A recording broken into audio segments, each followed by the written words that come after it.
لەسەر منارەی ئەوەی هەولێرێ مزگەوتی هەولێرێ حازرێک لە قەتمان هەبوو ئەوە مزگەوتەکەیە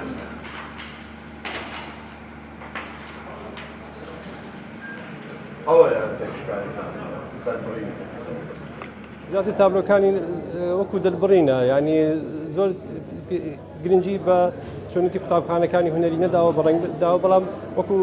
شێوازی کارکردنەکەی شێوازی تایبەتی خۆی تێتوانم بڵێم شێوازێکی فەرهادیە زیاتر وەکو خۆیش کاری کردووە دەستخۆشی لێ دەکەم هیوادارم سەرکەوتوو بێ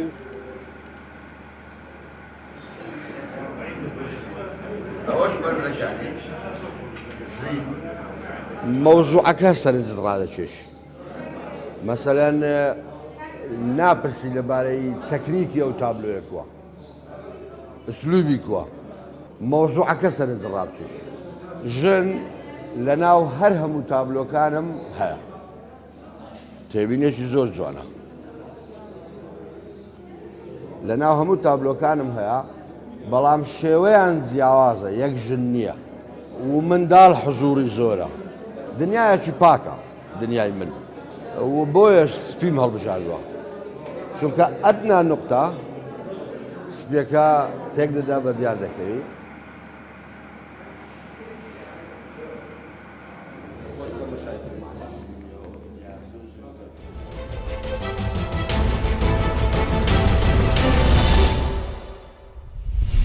دروستی هێڵدا ئەم شەوە کە ئێمە مەراسیمی تیادا ئەنجام دەدەین.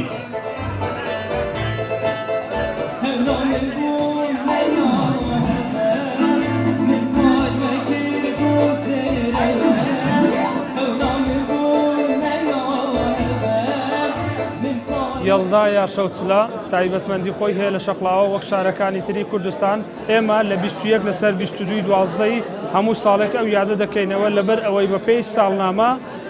ئەم شەوە دەبێتە دوار شەوی پاییز و بەرەو یەکەم شەوی بەفرامبار دەڕۆین. خۆشم دەوێت وەک پێشمەرگەی دڵگەرم و ڕەند و ئەویندار بەقەت ژانی دەردەداران بەقەت فرێشی هەژاران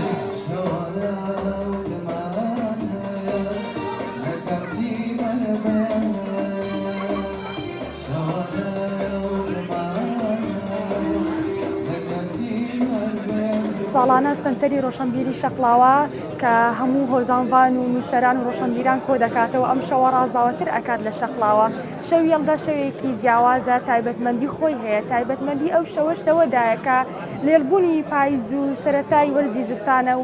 هیوادارم هەموو تاکێکرد هەموو کاتێکیان هەر خۆش و شادی بێت.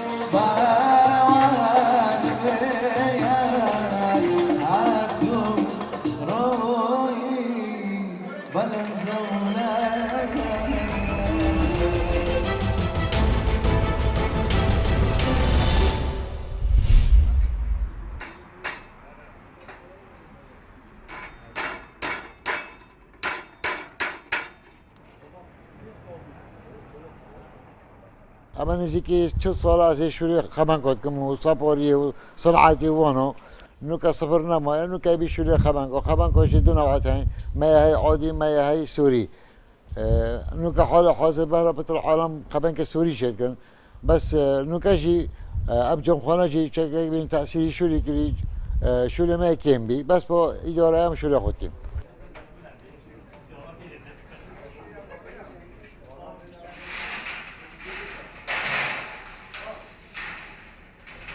موديلات جديدة دركاتيات كهربائية نوعية سورينا اف مواد وان قايم تراجي وشي تراجي